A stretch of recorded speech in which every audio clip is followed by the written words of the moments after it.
What you're about to hear is a story of a family torn apart by a secret, a chilling tale that reminds us that monsters can be found where we least expect them.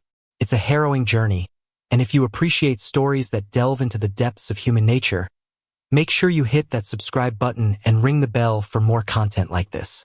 Now let's begin. The house smelled of cypress wood, damp earth, and the clean, subtle scent of uncooked rice. It was a fragrance that had seeped into the very bones of the structure, a perfume of legacy. For 3 generations, the Tanaka family had been purveyors of rice, their name synonymous with quality in the small, sleepy town of Ozu. Their home was connected to their shop, a traditional wooden building with a tiled roof that sagged slightly with age, like a weary old man. Inside, the heart of the home and the business was the daidokoro, the kitchen, but the soul was in the adjoining storeroom. There, against the far wall, stood the great okombitsu, the family rice bin. It was enormous, crafted from fragrant, pale cypress wood, bound with hoops of blackened iron, and large enough to hold the weight of a man. It was more than a container. It was an altar to their livelihood, a symbol of their prosperity and their history. Its contents refilled each month with a quiet reverence. Kaito Tanaka, at 19, felt the weight of every single grain. His day began not with the sun, but with the sharp, insistent clatter of his mother, Imiko, in the kitchen. She moved with a clipped, efficient energy that filled the small house with a nervous tension. The rhythmic tack-tack-tack of her knife against the cutting board was Kaito's true alarm clock, a sound that signaled the beginning of another day of scrutiny. At 45, Imiko was a handsome woman, her features fine and elegant, but they were perpetually pinched into a mask of mild disappointment. She had the air of someone who had been promised a grander life and was still waiting, impatiently, for it to arrive. Her dreams had been simple once: to study art in Tokyo, to live in a small, bright apartment, to paint. But an unplanned pregnancy and the expectations of her family had tethered her to Ozu, to a quiet husband, and to the endless, cyclical world of rice. All that frustrated ambition, all that curdled hope, had been decanted into her only son. Kaito. Her voice sliced through the morning quiet, sharp as the pickled ginger she was arranging beside a piece of grilled mackerel. You will be late. Again. The train will not wait for a boy who dreams his life away. Kaito emerged from his room, his movements slow, a stark contrast to his mother's frantic energy. He was tall and lanky, with his father's quiet eyes but a certain sullen set to his mouth that was entirely his own. He bowed his head slightly as he sat at the low wooden table. Good morning, mother. There is nothing good about it if you fail your calculus exam, she retorted, placing his breakfast before him with a thud. The bowl of rice was perfectly white, each grain distinct, a testament to the family name. Professor Endo is a friend of your uncle's. Do you know how shameful it would be if his nephew's son, a Tanaka, were to fail? It reflects on all of us. Kaito said nothing, picking up his chopsticks. The rice was, as always, perfect, but it tasted like ash in his mouth. He wasn't just failing calculus. He hadn't been to a single lecture at the university in over a month. The prestigious engineering program his mother had boasted about to all her friends had become a phantom life he was pretending to lead. His real life was spent in the dim, anonymous glow of internet cafes in the city, losing himself in the vast, pixelated worlds of online games where he could be a hero, a warrior, a commander, anything but Kaito Tanaka, the disappointing son. His father, Haruki, was already gone. He was a ghost in their family portrait, leaving for the wholesale markets before dawn and returning long after Kaito was expected to be locked in his room, studying. Haruki was a simple man, kind and hard-working, but utterly passive. In the silent war between his wife and his son, he was a conscientious objector, a neutral territory that offered no one any comfort. His silence was its own kind of weapon, one that left Kaito feeling completely, utterly alone, trapped in the crossfire of his mother's relentless expectations. You are too thin, Imiko said, her eyes scanning him with a critical sweep. You do not eat enough. Do you think you can power a brain like yours with nothing? You must study, Kaito. You must be better than this life. You will not be a simple rice merchant like your father. The insult to Haruki, delivered so casually, was a familiar sting. Kaido's hands tightened on his chopsticks. Father works hard. Working hard is for those with no other choice. She sniffed, turning back to the sink. You have a choice. You have a brilliant mind. I will not let you waste it. I did not sacrifice my own life for you to throw yours away on. Foolishness. The word sacrifice hung in the air between them, heavy and suffocating. It was her favorite word, the currency of her love. She had sacrificed her art, her youth, her happiness all for him. It was a debt Kaido could never hope to repay, a burden that grew heavier with each passing year. He finished his breakfast in silence, the unspoken accusations of his mother a constant, humming drone in his ears. He left the house with his backpack, heavy with books he never opened, and walked to the train station. The lie was a well-oiled machine now. He would take the train into the city, walk a few blocks in the direction of the university, and then divert, disappearing into the labyrinthine streets that led to his digital sanctuary. There, for a few precious hours, the weight would lift. No one knew him as Imiko's son. No one expected anything from him. He was just another avatar, another player in a game with no real-world consequences. But the real world always intruded. That afternoon, as he was locked in a furious virtual battle, his phone buzzed. It was a text from his mother. Professor Endo called. He said you have not been in his class for weeks. We will speak when you get home. The message hit him like a physical blow. The colors on the screen seemed to drain away, the triumphant sounds of the game turning into a mocking cacophony. He was caught. The lie, his fragile shield, had been shattered. The walk back to the train station was a death march. Every step was heavy with dread. He imagined the scene waiting for him. His mother's face, a mask of cold fury. The storm of her rage, the hurricane of her disappointment. When he slid open the door to his home, the silence was worse than any shouting. The shop was closed. The lights were dim. He found her in the living room, sitting perfectly still on a floor cushion. In front of her, on the low table, was a single, crisp white envelope. It bore the university's official seal. I went to your apartment, she said, her voice dangerously calm. Kaido didn't have an apartment. He was supposed to be living in the dorms. He realized she meant his rented locker at the internet cafe, the one he paid for in cash. How had she found it? The thought that she had been following him, investigating him, sent a chill of violation through him. You left your wallet there yesterday, she continued, her eyes boring into his. The owner was kind enough to hold it for you.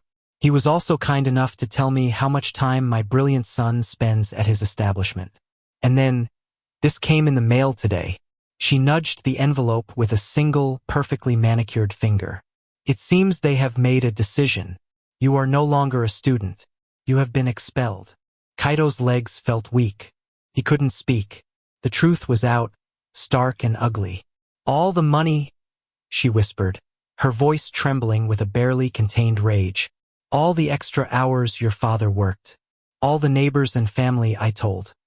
My son, the engineer. Do you know what you have done? You have not just failed yourself, Kaido. You have made me a liar. You have made this family a laughingstock. She stood up, her movements stiff. I gave up everything for you. Every dream I ever had. I packed it away in a box and put you first. I scrubbed floors and sold rice from dawn until dusk so that you could have a future, so that you would never be trapped in this small, meaningless life. Her voice began to rise, cracking with hysteria. And you repay me by throwing it all away? For what? For games? For nothing. She grabbed his arm, her nails digging into his flesh. You are a disgrace, she hissed, her face close to his. Her eyes wild with a pain so deep it looked like hatred. You are nothing but a spoiled, ungrateful child. You are a shame to the Tanaka name. She shoved him, and he stumbled back, his shoulder hitting the wooden frame of the door.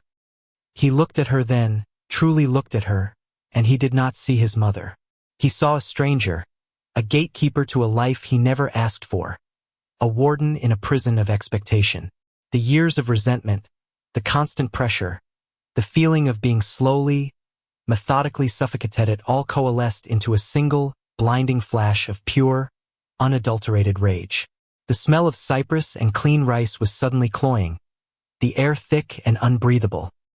He looked past her, toward the storeroom, where the great Okombitsu stood in the shadows like a silent, waiting tomb. In that moment, something inside him, something that had been chipping away for years, finally broke. The house, his home, no longer felt like a sanctuary, felt like a cage. And he, its desperate, cornered animal, was finally ready to bite back.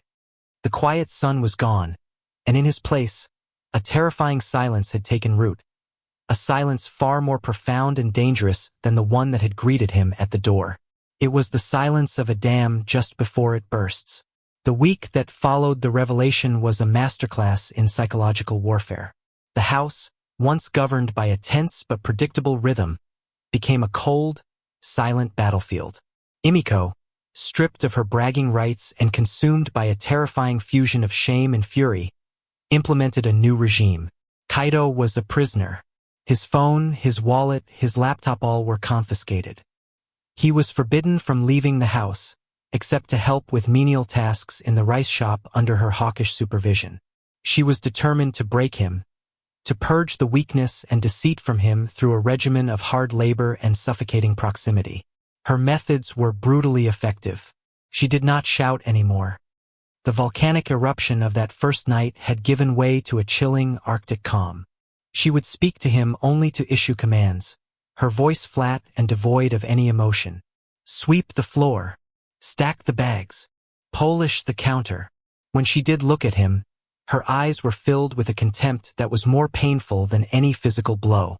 At mealtimes, she would serve him his food and then sit opposite him in absolute silence, the sound of their chopsticks clicking against the bowls an unnervous, stilted conversation. She was a constant, judging presence, her silence screaming all the things she had said on that first night. Disgrace. Failure. Liar. Haruki, when he was home, moved through this new landscape like a bewildered ghost. He saw the Cold War between his wife and son, felt the oppressive tension, but did nothing. He would try to speak to Kaido, small, pathetic attempts at connection. The weather is turning, he might say, or, that was a good batch of kashihikari rice we got in today. But Kaido would only grunt in response, and Imiko would shoot her husband a look so venomous it would curdle milk, and Haruki would retreat back into his shell of quiet desperation. His passivity was a form of poison, convincing Kaido of what he already suspected. He was utterly, completely alone. Kaido's world shrank to the dimensions of the house and shop. His mind, with no digital escape, turned inward, and it was a terrifying place to be. Her silent treatment was far more effective than her yelling had ever been.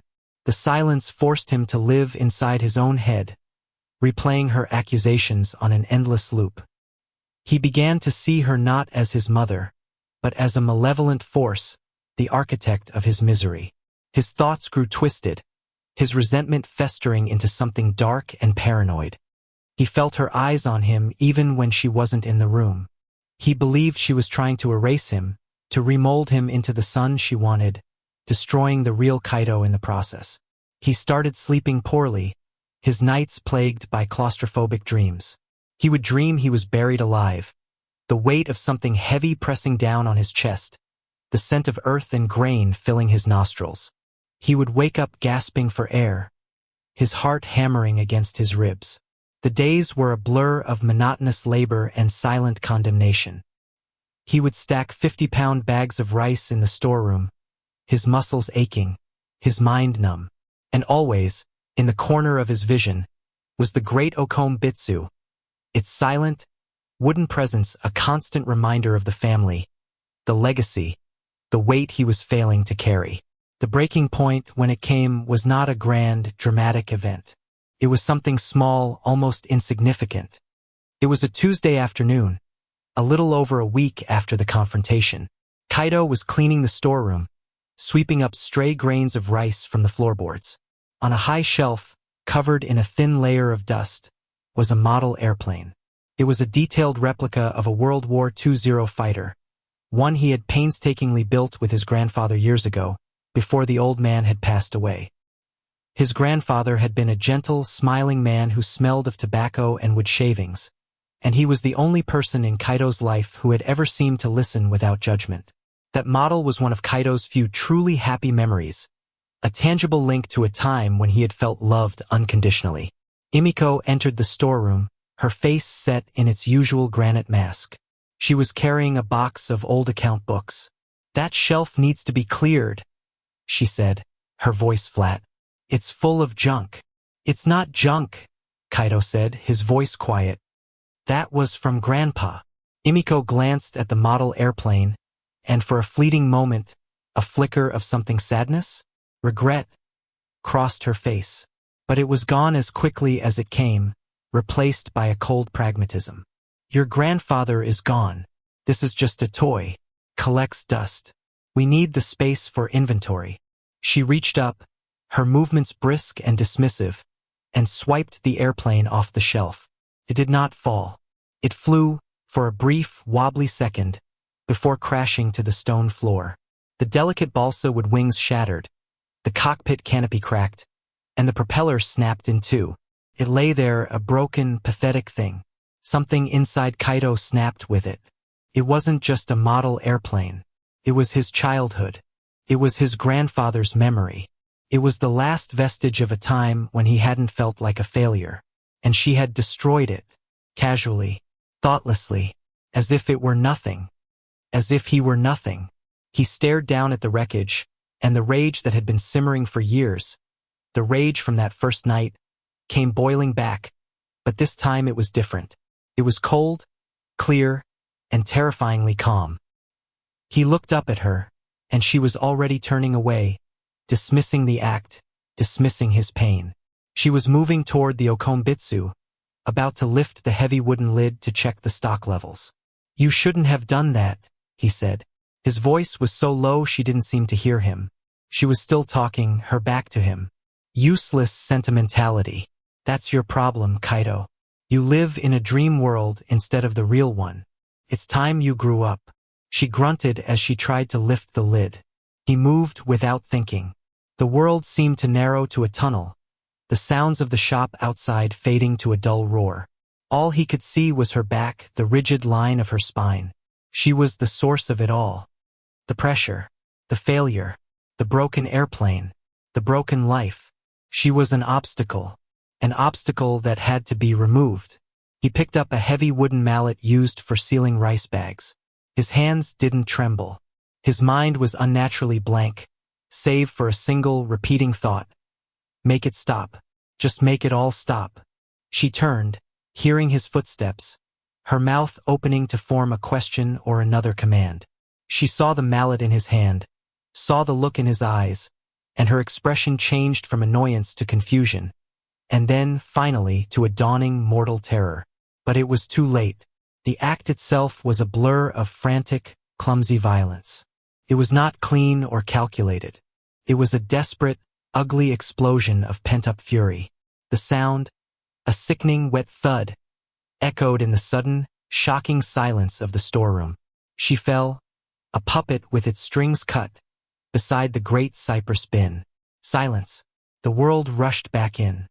The distant sound of traffic. The hum of the refrigerator. The scent of rice. Kaito stood over her, the mallet dropping from his nerveless fingers and clattering to the floor. His breath came in ragged, tearing gasps. He looked at his hands. He looked at what he had done. Panic, cold and absolute, seized him. This wasn't real. This couldn't be happening. But the stillness on the floor was irrefutably real. The blood, dark against the pale wood, was real. His mind, which had been a storm of rage moments before, was now a vortex of pure, animal terror. Hide it. He had to hide it. No one could know. He had to make it go away. His wild eyes darted around the storeroom, and they fell upon the okombitsu, the symbol of their family, the heart of their legacy. It was big. It was deep. It was full of clean, white, forgiving rice. A hysterical, desperate logic took hold. With a surge of adrenaline-fueled strength that he didn't know he possessed, He heaved open the heavy cypress lid. The clean, familiar scent wafted out. He looked from the bin to his mother and back again. The world had gone insane. He was insane. He worked with a feverish, robotic energy. It was a grotesque baptism, a profane reversal of everything the rice stood for. He buried her. He buried his secret, his sin, under hundreds of pounds of their family's pride. When he was done, he scooped handfuls of clean rice from another bag and scattered it over the top, creating a pristine, undisturbed surface. He lowered the heavy lid. The click of the latch was the loudest sound he had ever heard. He spent the next hour cleaning, meticulously, frantically, every drop, every speck. He scrubbed the floor until his knuckles were raw. He burned the cleaning rags in the backyard incinerator. When he was finished, the storeroom looked exactly as it had before, except for a shattered model airplane on the floor, which he swept into a dustpan and threw away, and the terrible, invisible truth now resting in the heart of their home. He went to his room, sat on his bed, and waited for his father to come home, a calm, chillingly empty void where his soul used to be. The weight of the grains had become the weight of a grave. The lie was surprisingly easy to tell. When Haruki came home that evening, weary from a long day, he found Kaito sitting at the kitchen table, reading a textbook. The scene was so unnervingly normal that it immediately put the older man at ease. "Where is your mother?" Haruki asked, loosening his tie. Kaito didn't look up from his book. "She left," he said, his voice a practiced monotone. "She said she was going to visit Aunt Miyu in the next prefecture. Said her sister was feeling unwell and she needed to get away from here." Haruki sighed. It was plausible. Imiko and her sister had a fraught relationship, but Imiko was prone to sudden, dramatic departures when the pressure at home became too much. A part of him, a part he was deeply ashamed of, felt a sense of relief. The house would be quiet. The tension would dissipate. He wouldn't have to walk on eggshells. "Ah," was all he said. "Did she say when she would be back?" "A few days. Maybe a week," Kaito replied, finally turning a page. She was angry. She packed a small bag and called a taxi.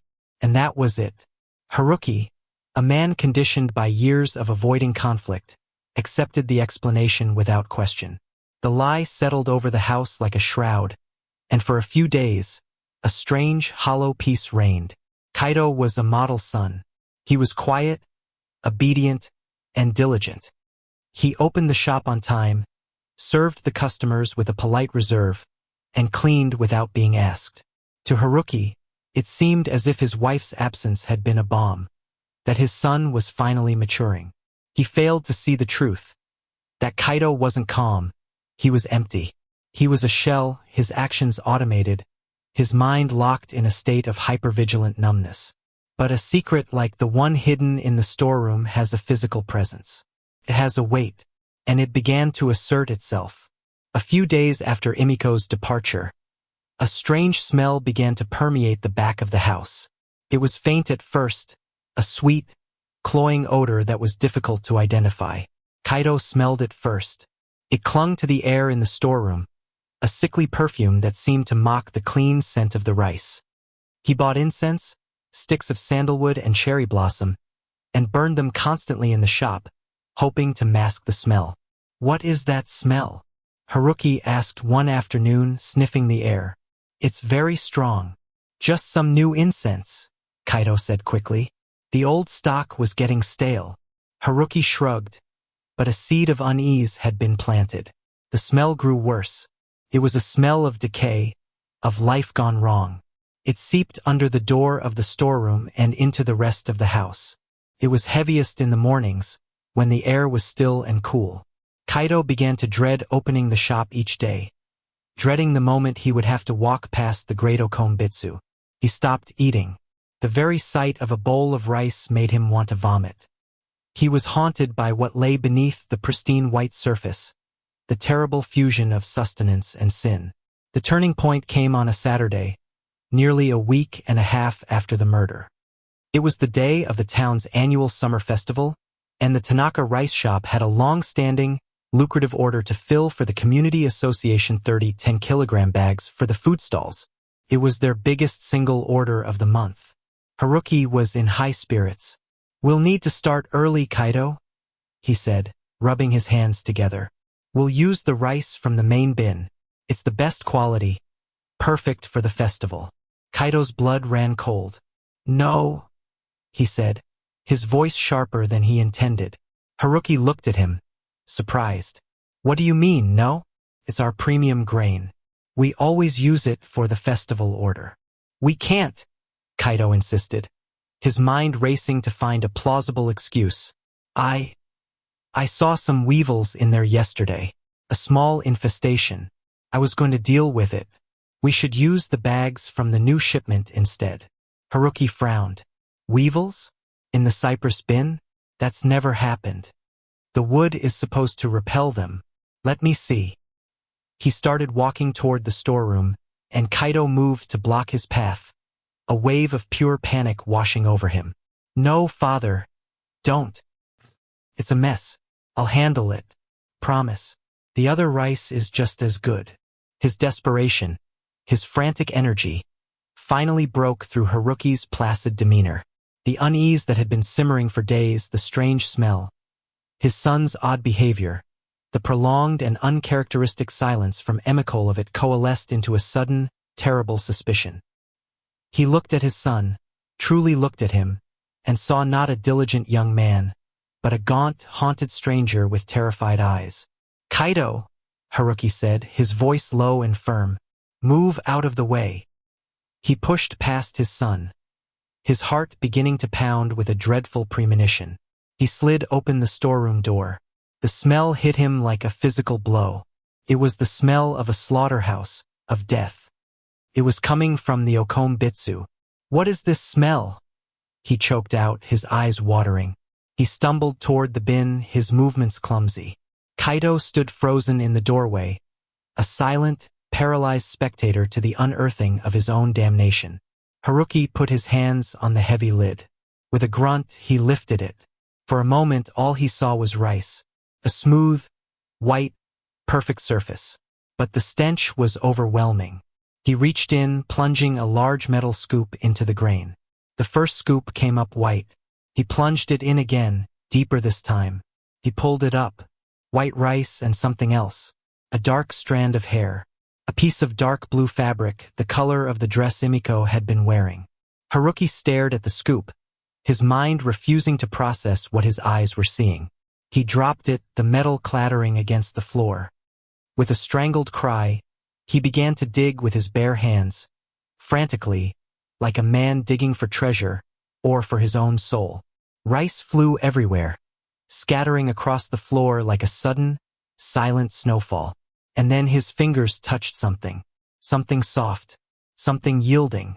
Something horribly, recognizably human. He recoiled with a scream that was torn from the deepest part of his being. It was a sound of pure, animalistic horror. He scrambled backward, away from the bin, his eyes wide with a terror that had no name. He looked from the bin to his son, who still stood in the doorway, his face a blank mask of resignation. And in that single, silent, horrific moment of recognition, Haruki understood everything. The hours that followed were a blur of flashing lights, solemn voices, and the quiet, efficient movements of the police. The house, the Tanaka family home, became a crime scene. The great Okombitsu, the symbol of their legacy, was cordoned off with yellow tape, its sacredness violated, its contents a testament to a horror beyond imagination. Kaido did not resist. He didn't run. When the police came to question him, he simply nodded. He was taken to the small, sterile interrogation room at the local police station. He sat there, under the flat, humming fluorescent lights, and confessed. The words came out not in a flood, but in a quiet, steady drip, a rambling monologue of suffocation, of pressure, of a broken model airplane, and of a single, terrible moment of release that had cost him everything. He spoke of his mother, of her dreams and her disappointment, and of the rage he had buried for so long, a rage he had finally, tragically, given a physical form. The story ends in silence. The silence of the Tanaka rice shop, now closed indefinitely, its windows shuttered, a place of pilgrimage for the morbidly curious.